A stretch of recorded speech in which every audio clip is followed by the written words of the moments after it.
Good morning and welcome to Morning Movie News, where yesterday Marvel movie fans and just movie fans in general didn't quite know what to think when Joss Whedon announced there would be no end credit sequence on Avengers Age of Ultron.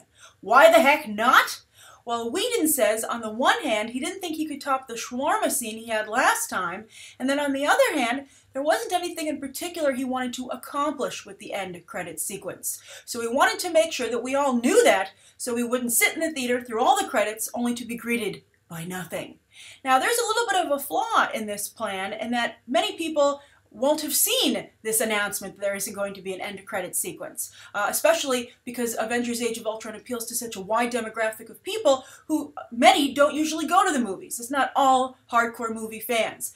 Maybe Joss Whedon should say, hey, so maybe when you get up to leave the theater, you should say, hey everybody, I don't know if you saw the article, but there's no end credit sequence. But then I think even then people would be like, you know what, I don't believe you because end credit sequences are such an important part of the Marvel Cinematic Universe and my movie-going experience when I go to a Marvel movie that I'm not going to risk missing it. And then it won't come on and everyone will be like, darn it, he was telling the truth. Why would he do such a thing? Now, I can understand Whedon, on the one hand, wanting to manage people's expectations because a big important aspect of making a movie is that you end it on a high note. Now, I think people often forget that you should start it on a high note as well. I'm not saying that people usually forget that, but starting on a strong point is just as important as ending on a strong point. You know, you gotta hit them hard first to keep their attention, and then leave them with something awesome to, you know, want more, and then talk about with friends and family, etc. on the way home and after they've seen the movie.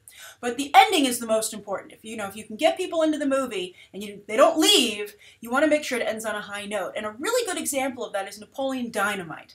Now I know some people like Napoleon Dynamite all the way through, but I was one of the people being like, what's the big deal about this? What's the hype? I mean, this is okay, but it's not as amazing as everyone says it is. But then they have that great, of course, dance scene at the end with Napoleon Dynamite, and it has a great, catchy, upbeat song, and I was like, oh, I'm digging this. And so when the movie was over, I had a positive feeling about it, you know, because it ended on such a high positive note, and I think that helped Napoleon Dynamite quite a bit. So I think, obviously, Joss Whedon doesn't want people focusing on the fact there was no end credit sequence, being like, oh, yeah, I liked the movie, but you know, I feel cheated because I didn't get an end credit sequence. And he was like, I worked so hard on this. But, you know, that leads me to the other side of the argument where you go, if you work so hard on this, Whedon, why not do it in entirety? Don't, you know, wimp out at the last moment and deliver the after credits sequence. I think, you know, people were pretty upset about Guardians of the Galaxy wasting their after credits sequence. And thank goodness Howard the Duck has, you know, a cult fan base. The kind that really, I think, enjoys, you know, the quirkiness that James Gunn brought to the Guardians of the Galaxy movie. So I think people defended him in that regard, and you know, it was able to take on a different tone. You know, the story evolved into, it evolved from, I can't believe they wasted the after credit sequence to, oh, how zany is it they brought back Howard the Duck? James Gunn, you're so crazy. I can't believe they let him do that. And that was very clever. And, you know, the coverage evolved in that manner. I think also because there are a lot of Marvel fans out there. And it's interesting. I think that, you know, they tend to make excuses for Kevin Feige sometimes. You know, for some reason the mistakes don't stick as hard as they do with DC. Much to the annoyance of many DC movie fans, as many of you know. You know, people won't forget what happened with the DC changes about a movie, but, you know, for instance, The Mandarin, people are very upset walking out of Iron Man 3, yet that just totally faded away. And I guess because Marvel did a bit of a fix with All Hail the King, but I think we can all agree that that was something that was a fix. That wasn't planned all along, where they were like, oh, Guy Pearce isn't the real Mandarin. Oh no, it's some other guy that will show up, you know, maybe never. So I think that, you know, that's why Guardians of the Galaxy got away with not having an after-credits sequence. But I think to not have one here at all, not even a joke one like Howard the Duck, I think is a mistake. Now, I can understand also, you know, this is a really tough area. So as you can see, we're hopping back and forth between the pros and cons. Now, I don't think they can top the shawarma scene in terms of, you know, comedy, in terms of the funny. So I wouldn't try to do that. But there are so many movies that are planned through Phase 3 that you could certainly tease another movie, which I think Captain America the Winter Soldier did so effectively. I mean, not only was Winter Soldier a great movie, but when you walked out of that theater, you were excited about Avengers Age of Ultron because they introduced the twins and you saw their powers for a second. And it was very, very exciting. And there are so many different characters they could show. I mean, will Black Panther put on his mask, in this movie? Or will we just meet T'Challa as played by Chadwick Boseman? Maybe we could have the mask. Maybe we could just have him go to his Panther temple. They said it wouldn't be a Captain Marvel tease after all. But what about Doctor Strange? He's finally been cast. Can't we show him somewhere? Maybe with Wong, some kind of tease to that film, or the Inhumans, or something more with Thanos and the Infinity Gauntlet. How about a Guardians of the Galaxy, surprise hello, considering how successful that film was. I just think there are so many things that could be done, and it doesn't have to always be funny.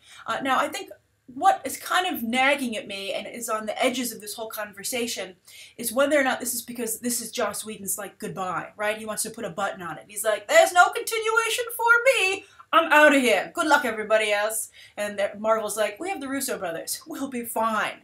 But, this shouldn't be Joss Whedon's decision. I guess maybe he could argue that, hey, Feige, you kind of owe me because I did so much for you. I found you James Gunn. I reworked a lot of the scripts for your other crappy movies like Thor: The Dark World. And if I were Kevin Feige, I'd be like, yeah, you didn't fix it. It still had major problems. But, I think that this was a real problem with Warner Brothers and DC when they were a little too respectful of Nolan. I'd be like, I'm sorry, Nolan, if you want out, that's fine. But I'm taking all your toys because they're mine. I mean, I highly doubt it was written in his contract they couldn't build on what he created. And why would they ever put that in that contract? And that's absolutely ridiculous. And I think that Warner Brothers is still reeling from that decision not to build on the foundation that Nolan so expertly and sturdily built. He put some cracks in it with Dark Knight Rises, but The Dark Knight was that strong. We'll see, though. I am very hopeful about Suicide Squad. Despite some of my, misgivings with David Ayer, overall, I think that's a very strong property. 2016 will be an interesting year.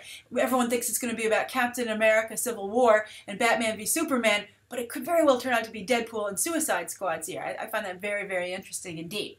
But anyway, back to this. I just think that I wouldn't allow Joss Whedon to kind of make this feel like have a final feel to it, because it's not the end. Avengers 3 is coming. Civil War is coming, which is basically an Avengers movie. So I'd be like, I'm glad you're leaving, Joss. Maybe we could put a nice little card to you and thank you for everything that you did. But that's also tacky after what happened with Paul Walker. Joss Whedon's not dead. He's alive and well and, a multi-millionaire thanks to his work here.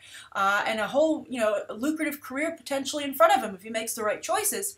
So I would just be like, thank you, Joss. You know what your send-off is? A great movie. So I'm curious to what you guys think. Does it affect your Marvel movie-going experience if there isn't an end credit sequence? Do you think it's because Joss Whedon is leaving? If you were Kevin Feige, would you allow him not to have an after-credit sequence? And would you go for comedy, like, try and do another shawarma joke or have the Guardians show up? Or would you go for story, bringing story forward? And what did you think of, 2 for 2 now after Guardians? How do you feel about that? Do you feel that you would like more after-credit sequences? Hey, you know what? Why not throw Ant-Man a bone? Throw it a freaking bone, man! I mean, Ant-Man is just out there. Nobody talks about it. It's like the bastard son. It's the Jon Snow of the Marvel Cinematic Universe. But it doesn't have anywhere cool to go like the Wall. So I'm just curious if you guys think that maybe that would have been nice if they would, maybe showed Michael Douglas's Hank Pym, shrinking down to size or doing something. All right, so that's the first story of the day. Now, the second story of the day is also about Disney and another property. They're doing so well over there. They have Marvel, they have Star Wars, they have Pixar, they have their live-action fairy tales, they have their animation now with Frozen and Big Hero 6 winning the Oscar. They're just doing really, really well. But you know what? They're like, we think we can do even better. And they're bringing back Tron for a third try. Now, I think that's a pretty good idea, considering how popular special effects movies are right now. And make no mistake, live-action fairy tales are special effects movies. I think that's a large part of their appeal. Why not bring back Tron, which was so amazingly realized in the visual sense, not so much story-wise, but visually, it really was captivating. And I think it really captured not only audiences' attention, but pop culture's attention. I think people still are in love with the costumes and the set design from that film. So I'd be like, yeah, why scrap this? Why throw the baby out with the bathwater? There's good stuff here, especially with all the superhero movies and Ultron and the Vision's going to be in this film as well, and all these other artificial intelligence movies. Of course, the way the movie ended, the second one, Tron Legacy, the computer characters that originated were born within the computer system that Flynn had created came into the real world as flesh and blood human beings, or maybe a mixture, who knows. Explain that science movie. They're like, no, it just happened. Deal with it.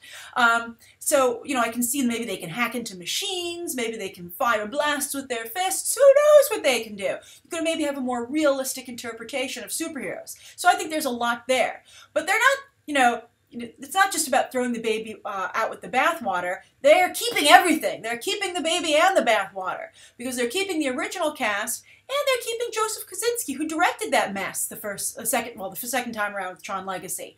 They've reassembled the team. Joseph Kosinski is signed on, and so has Olivia Wilde and Garrett Hedlund.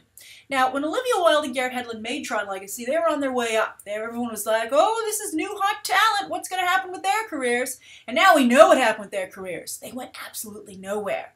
Olivia Wilde was just in that Lazarus Effect movie, which I sat through, and she was okay. But I mean, not only is, I think, Olivia Wilde not done much with her career, but audiences have in large part said, I don't want to pay to see you on a movie screen. You're not worth the $15 it costs. Yes, in New York City, it costs $15 to see a movie without 3D or IMAX. That's the base price. So, you know, you got to make some selective decisions there. And I think people see Olivia Wilde on a marquee and go, not worth $15. Now, Garrett Hedlund has also had a lot of problems. I mean, he's in the upcoming Pan movie playing the new Hook. Sorry about that.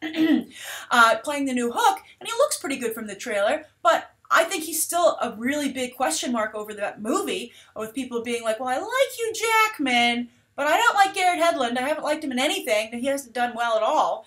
You know, and I think there's also the whitewash Rooney Mara problem, of course, for that movie as well. But hopefully Hugh Jackman and that new kid, Levi Miller, who plays Peter Pan, who looks really talented, will win the day. Because the movie looks pretty good, too, directed by Joe Wright. That movie looks very good to me, actually.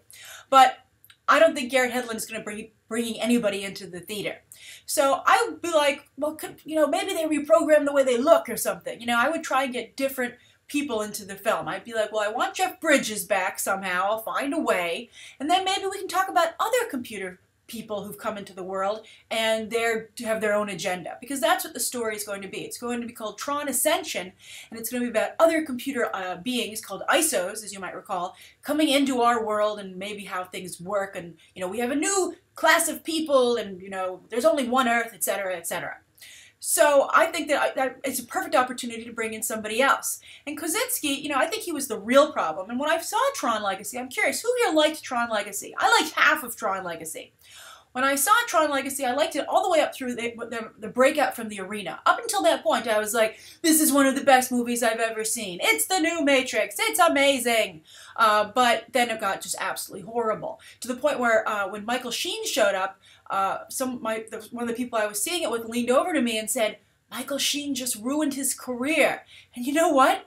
He did. He did ruin his career. He never came back from that, which is hilarious. He was doing like the worst David Bowie impression ever, or like trying to be Alan Cumming, and you're like, just hire one of those people. Why would you have Michael Sheen come in here and embarrass himself? And, you know, I think that movie kind of derailed a lot of people's careers. Kosinski went on to make Oblivion with Tom Cruise, based on a comic book that I think Kosinski had worked on. And, you know, luckily Tom Cruise has trouble getting people to work with him. And I mean, that's why Kosinski got the gig. And also, I think, because of the strong visuals with Tron Legacy. But Oblivion, not a big box office performer. Now, Tron Legacy made $172 million domestically. That's pretty low for that kind of film. But worldwide, it made $400. That's not bad. It cost $170 to make, so it was able to turn a little bit of a profit there. Again, that doesn't discuss covering the advertising costs, but I'm sure it did well on demand and streaming, etc. Then, of course, Oblivion, though, it made $89.1 million domestically. It didn't even get to the century mark, and then worldwide, it made only $286.2 million, and that had a $120 million budget.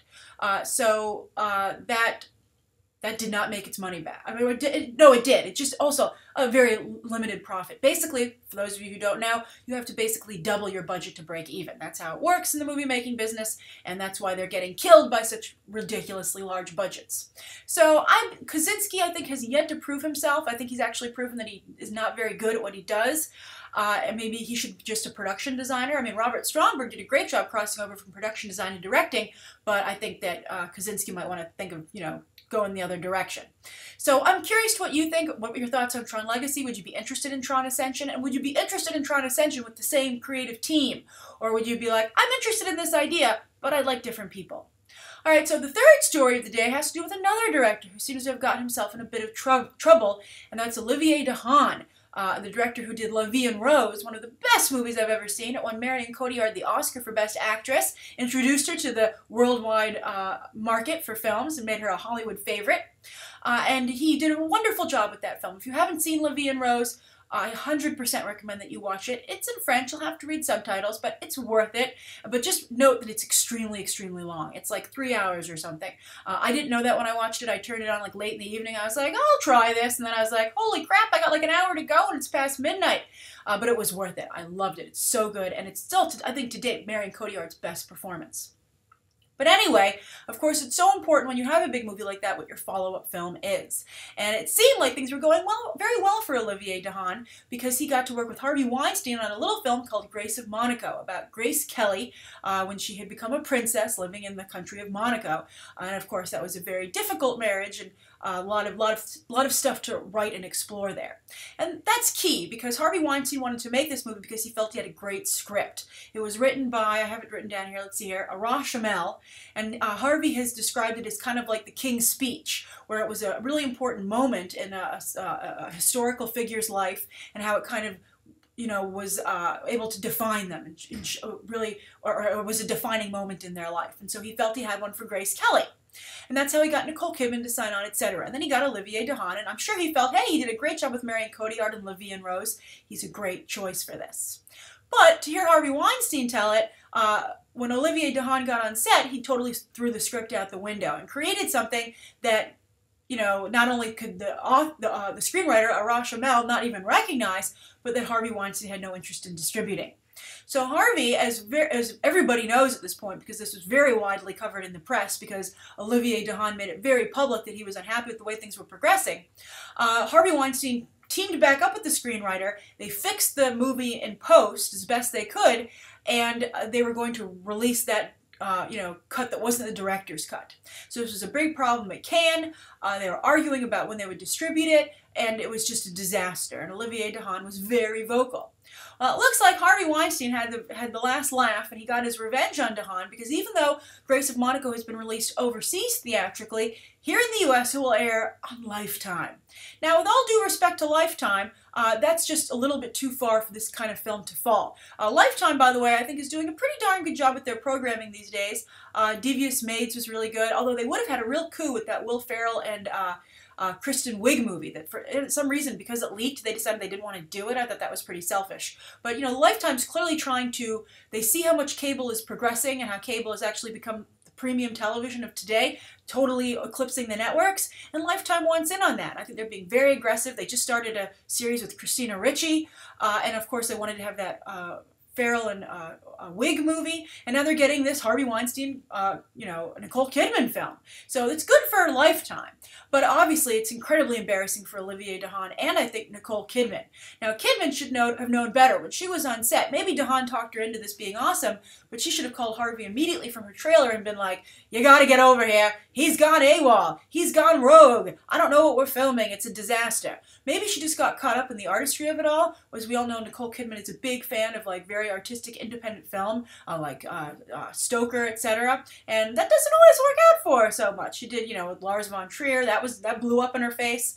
So you'd think she'd learned her lesson already, but she has not. Although I think she still has a lot of cachet as a prestige actress, even though at this point she has no cachet as a box office draw. She was good in Paddington, though. I liked her quite a bit as the villain there. So anyway, I think some people have said, oh, Harvey Weinstein's losing his mojo, that this went to Lifetime. I don't think so at all. Harvey sent this to Lifetime, would be my guess, and it's just to completely put the final nail in the coffin of Olivier Dahan's career, at least stateside. I don't think anybody would touch him after this. I'm sure he can probably still make films abroad, but his career has just been completely torpedoed. And to be fair, he largely did it to himself because he wasn't willing to play ball. Filmmaking is a team business, especially when you're operating playing at the level of a Harvey Weinstein, Nicole Kidman picture, and that's just something you have to accept. So I think that also, to point out that Harvey Weinstein's still doing just fine, The Woman in Gold just opened solidly, and The Imitation Game, it might not have I don't think it actually got any Oscars, but it did very well at the box office and got a lot of nominations. So I think Harvey still has it, and I think that he just wanted to, it was personal with DeHaan. Although, speaking of Harvey Weinstein, he has that whole sex scandal thing going on right now, so we'll see if he can emerge from that unscathed. All right, so those are the 3 stories of the day. Now, the viewer question having to do with foreign content, I thought this was a good segue. It comes from James Evans. And I liked this question quite a bit. He says, "Hey, Grace, I'm 17 and from the UK, and I watch your show every day." Hi, James. And he says, "I've been watching your channel for about 2 years, and I finally made a YouTube channel so I can ask you a burning question of mine." Well, I've got to address it for sure, right? If you went through the trouble to make a YouTube account just to ask this question. And so he said, "It's more TV than a movie question, but here goes. Why does the U.S. feel that they need to remake shows that other nations have already had much critical acclaim for? Examples would be Broadchurch, UK version was so much better, a French drama, The Returned, which is now being remade on Netflix, and the up-and-coming remake on HBO of Utopia by David Fincher. Watch the UK version, Grace. The cinematography is superb, and the color palette is unlike anything I've ever seen before." Ooh, excellent. That's a great recommendation. And so James continues saying, "The only successful one I can think of is Netflix's fantastic House of Cards." And I think that's because of the political aspects. The political machines are so different in the respective countries that I think you can create 2 very good shows that are different enough to coexist. But James then says, "Is the only reason they remake them for money, broadcasting copyright issues, or just because Americans want to be proud of something they've made? I hope you answer this question. I'll be waiting. Keep up the great show, James." Well, that's a fantastic question, James. So first thing I want to point out, though, is that this is a 2-way street. Plenty of other countries remake American shows as well for their audience. And sometimes it's to put cultural references in, etc., but it's not just something, Americans aren't the only guilty party here. It's done, the world over, especially in foreign-speaking countries. And like, for instance, I remember that they used to remake sitcoms like Friends and stuff, etc., different versions for different countries. So, again, 2-way street. But the reason I think it's done here, well, there are a couple of things. First of all, I think our access to foreign television is very limited. And usually Netflix is a really good way to fix that, but of course, then Netflix is remaking a show themselves. Now there, with the French show, I think that's also a language barrier.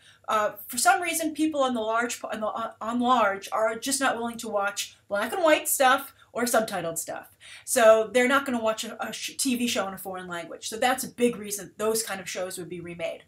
So I think that's why Netflix is doing that, and so we'll give Netflix the benefit of the doubt, because they've been very good at getting foreign shows available to American audiences, and hopefully the digital age we're entering in full finally with the launch of HBO Now, etc. Apple thinking of launching their own TV service to compete with cable. You might have a situation where it's easier to get your hands on foreign TV, but right now it's a little difficult. So that's one reason. The other reason is that because people want to make money off of a remake, they simply, they don't promote the shows as much as they could. They don't say, like you did, James, "Hey, you should watch the original Utopia in the UK." Instead, I think, everyone's like, "Well, let's promote this David Fincher one." And then that's another thing. The talent that's overseas is not familiar largely to the American audience. So if you get someone like David Fincher on there and his Gone Girl screenwriter, Gillian Flynn, that's a really great selling point to hopefully launch the TV series on HBO. Although, I'm very interested in the Nolan one. Chris Nolan's brother, Jonathan, is doing Westworld for HBO. I think that's going to do quite well. So that's a remake of an old movie. But anyway, so I think that's another thing. I think it is partially monetarily driven. So it's a very complicated situation. I think what you have is basically the problem is control of the audience, what the audience can see. So there's that problem. Then I think there's the language barrier. Then I think there's the talent unfamiliarity situation. I think that, BBC and ITV have had a little more success lately with Downton Abbey, Doctor Who, Sherlock. They usually seem to be cracking that. Although Julian Fellowes is making a 1920s version or something of Downton Abbey for American audiences coming up. I believe it's called like The Gilded Age or something. So that's kind of a little bit like a remake too. But, you know, I think that that's because these shows, BBC has a BBC America channel available, and then 13 is very aggressive in putting British television on the air that's available to American audiences. So that addresses the availability issue. So those are the issues at play. But thank you for the recommendation about Utopia. Does anyone know where Utopia is available? I guess I could just always Google it, but I think it would be interesting just to ask you guys, where do you watch your foreign TV? What foreign TV do you recommend? And do you ever watch the American remakes? I watched House of Cards, but in general, I think that the one nice thing to take away from this, James, is that usually the remakes aren't very good. Alright, so thank you so much, everybody, for tuning in. Please write down below what you think of today's top 3 stories and the viewer question, anything you'd like to see covered tomorrow, and any questions that you might have. Thanks for watching. Bye.